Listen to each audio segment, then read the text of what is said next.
seconds. And you can start. Oh, yeah.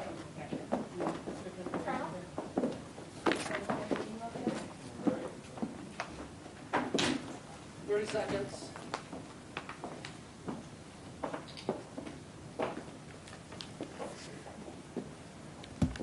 20 seconds.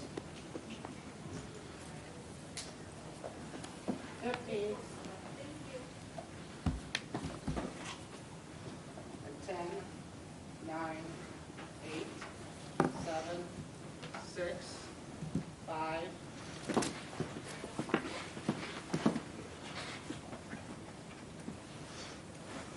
Okay. Well, good afternoon, and thank you for joining us for this important update on our efforts to keep Michigan safe.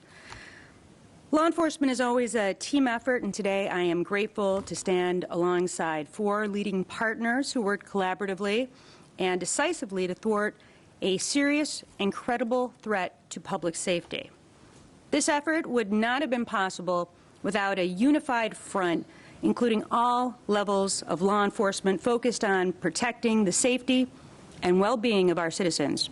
So today I am joined by U.S. Attorney for the Western District of Michigan, Andrew Birge, U.S. Attorney for the Eastern District of Michigan, Matthew Schneider. Any moment now, we will have the FBI Assistant Special Agent in Charge, Josh Hauxhurst, and we have Michigan State Police Colonel Joe Gasper. The interagency effort represented here in tandem with my office culminated in the execution of several search warrants and arrests across the state, including in the communities of Grand Rapids, Heartland, Luther, Canton, Orion Township, Waterford, Belleville, Milford, Cadillac, Shelbyville, Plainwell, Zeeland, Munith, Ovid, Kalamazoo, Charlotte, Clarkston, Sterling Heights, and Shelby Township. Our efforts uncovered elaborate plans to endanger the lives of law enforcement officers, government officials, and the broader public. The multi-front operation to apprehend the suspects in question was carefully coordinated and skillfully executed, resulting, very fortunately, in no casualties. Now, before we announce the preliminary charges, I want to thank the hundreds of law enforcement officers who worked across agencies and across state lines, and we are very grateful for their safety. And with that, I'll ask U.S. Attorney for the Western District of Michigan, Mr. Andrew Birge, to tell you a little bit more about the effort.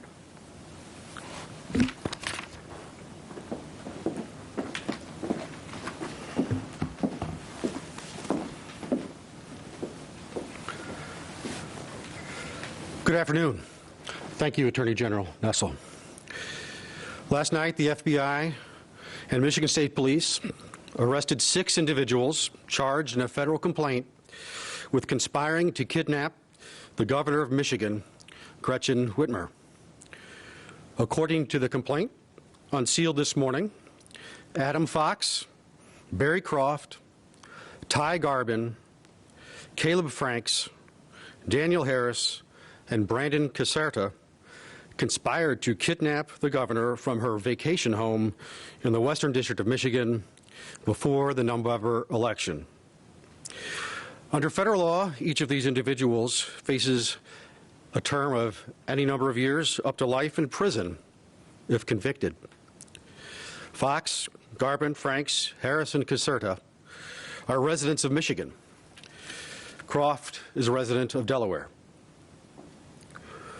All of us standing here today want the public to know that federal and state law enforcement are committed to working together to make sure violent extremists never succeed with their plans, particularly when they target our duly elected leaders. The federal complaint in this case alleges that the FBI began an investigation earlier this year after becoming aware that through social media that a group of individuals was discussing the violent overthrow of certain government and law enforcement components. Through confidential sources, undercover agents, and clandestine recordings, law enforcement learned particular individuals were planning to kidnap the governor and acting in furtherance of that plan.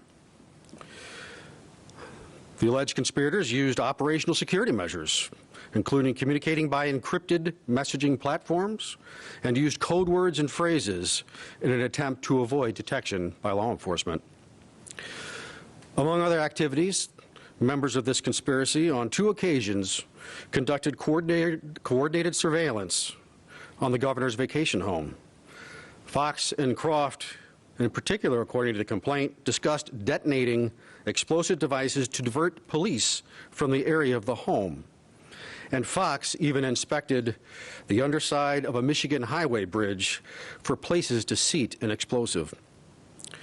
The complaint further alleges that Fox purchased a taser for use in the kidnapping and that the group successfully detonated an improvised explosive device wrapped with shrapnel to test its anti-personnel capabilities.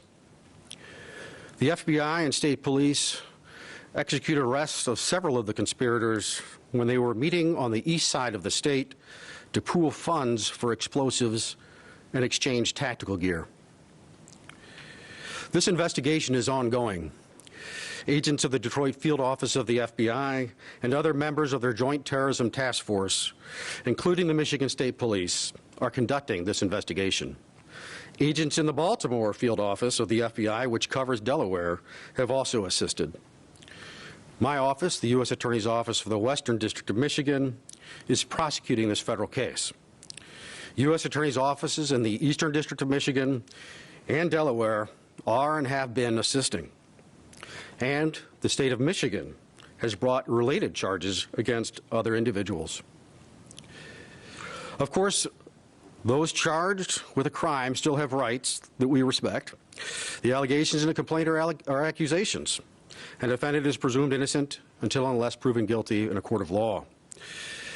These defendants have begun to make their initial appearances in federal court, and the court will be scheduling their arraignments as well as bond and preliminary hearings. Now, it is my privilege to introduce to you the U.S. Attorney for the Eastern District of Michigan, Matthew Schneider, for some additional remarks. Thank you.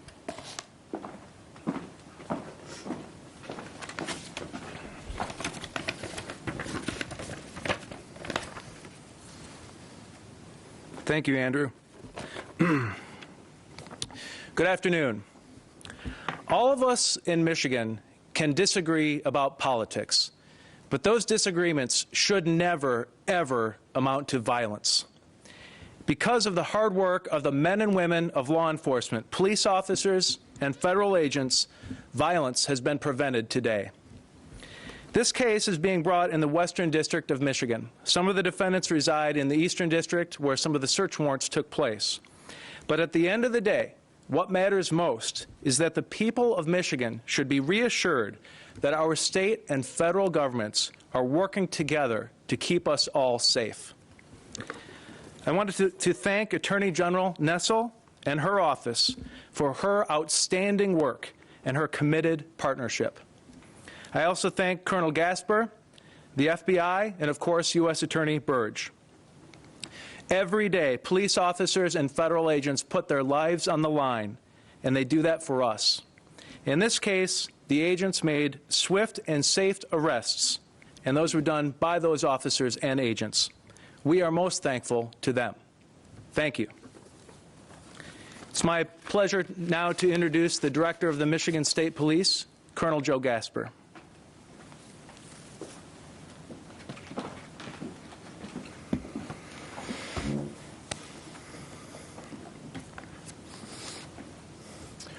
Thank you, Attorney General Nessel, U.S. Attorneys Birge and Schneider, and thank you to the FBI also. I appreciate the opportunity to speak to everyone today. And I'd first like to start out by saying thank you to the men and women of the Michigan State Police, the FBI, and any additional agencies that assisted in this investigation. They not only worked tirelessly over the course of the last 24 to 48 hours, but also since the beginning of this investigation. So thank you, job well done.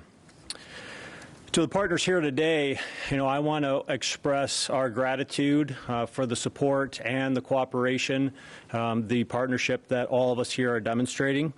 This case is one of the largest cases in recent history that the MSP has been involved in. And I think that the nature of this case is rather unprecedented, but it does send a very vivid reminder that while we may be in a time period of discourse, possibly even divisiveness and fighting across the nation, law enforcement stands united. And for those who think that law enforcement is distracted, let me assure you that we are very much engaged with taking our responsibility to protect the public very seriously. We took an oath to protect and defend and to serve, and together we will take swift action against anyone who is planning or seeking to commit violence or harm to anyone in the state of Michigan. Thank you again for the cooperation, and I will now turn it back to Attorney General Nessel.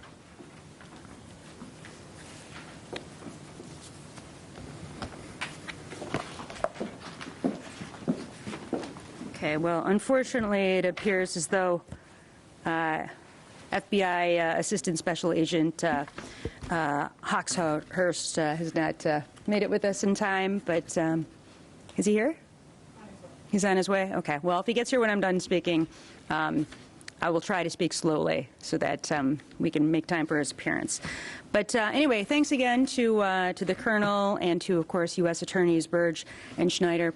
And the FBI, State Police, everyone's effort here, so important. But I'd like to announce that my office has filed additional charges, in addition to the charges already announced by the U.S. Attorney's Office in the Western District. On account of the state, we have additional charges, so I'd like to announce the following preliminary charges pursuant to the Michigan Anti-Terrorism Act against 7 individuals, all of whom are now in custody, linked to the militia group Wolverine Watchmen and associates of Wolverine Watchmen. The individuals in custody are suspected to have attempted to identify the home addresses of law enforcement officers in order to target them, made threats of violence intended to instigate a civil war, and engaged in planning and training for an operation to attack the Capitol building of Michigan and to kidnap government officials, including the governor of Michigan. Now, it's important to note that these charges are subject to change after a complete review of the evidence obtained last night and may differ from those charged at the federal level. So we've issued the following charges against the following individuals. Paul Beller, age 21, of Milford, who is charged with 3 felony counts, providing material support for terrorist acts, a 20-year felony and/or $20,000 fine, gang membership, a 20-year felony which may be served as a consecutive sentence, carrying or possessing a firearm during the commission of a felony, otherwise known as felony firearm, a 2-year mandatory prison sentence to be served consecutive to the other charges. Sean Fix, age 38, of Belleville, charged with 2 felony counts, providing material support for terrorist acts, a 20-year felony, carrying or possessing a firearm during the commission of a felony, felony firearm. Eric Molitor, age 36, of Cadillac, charged with 2 felony counts, providing material support for terrorist acts, and carrying or possessing a firearm during the commission of a felony firearm. Michael Knoll, age 38, of Plainwell, charged with 2 felony counts, providing material support for terrorist acts, and carrying or possessing a firearm during the commission of a felony firearm. William Knoll, of Shelbyville, charged with 2 felony counts, providing material support for terrorist acts, and carrying or possessing a firearm during the commission of a felony firearm. And finally, Pete Musico, age 42, and Joseph Morrison, age 42, who lived together in Munith and these men are both charged with 4 felony counts, 1 count of threat of terrorism, a 20-year felony, and/or $20,000 fine, 1 count of gang membership, again, a 20-year felony that may be served as a consecutive sentence, 1 count each of providing material support for terrorist acts, and 1 count each for carrying or possessing a firearm during the commission of a felony firearm. And before I continue with my remarks, I see that FBI Assistant Special Agent in Charge Josh Hauxhurst is here, and I'd like to bring him up for a few remarks.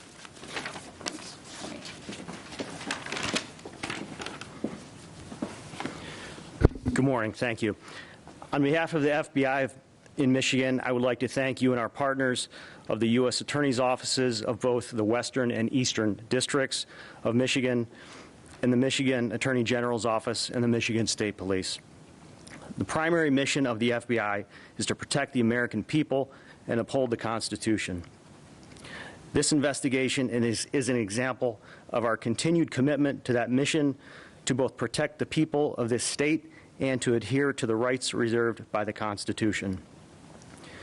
The alleged conspirators are extremists who undertook a plot to kidnap a sitting governor. Whenever extremists move into the realm of actually plotting or planning violent acts, the FBI's Joint Terrorism Task Force stands ready to identify, disrupt, and dismantle their operations, preventing them from following through on those plans. An operation of this scope cannot occur without the assistance of law enforcement agencies, large and small. We are incredibly proud of the work of our agents, task force officers, and law enforcement partners during last night's operation and throughout the course of this investigation. We rely on the public's assistance to help keep us safe. If you see suspected criminal activity and want to report it to the FBI, please call 1-800-CALL-FBI or submit tips online at tips.fbi.gov. Thank you.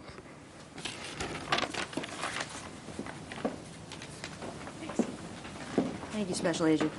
Well, with that, I just want to do a few things. First of all, I think it's important to give a shout out, at least to my staff, since I have the ability to do that, since we're in our home offices here. And I just want to, with deep gratitude, thank Solicitor General Fadwa Hammoud, Chief Deputy Christina Grassi, Chief of our Criminal Division, Danielle Hageman Clark, John Pallas, our First Assistant in our Criminal Division, the Head of our Hate Crimes Division, Sunitha Dadamani, and Tom Fabus, who is the Chief of our Investigative Unit. So I wanted to say thanks to all of you.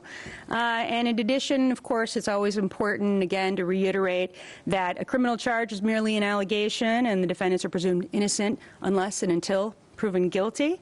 But with that, I want to thank everyone up here in law enforcement and everyone who participated in this matter and who will continue, of course, to participate in this matter for their incredible efforts, their very brave efforts over the course of the past many months, and to say to them that your efforts have left the people of this state safer and the instruments of our government stronger. And I know that I speak on behalf of Michiganders all across this state when I say that we are grateful and we are indebted to you for your actions. So thank you very much.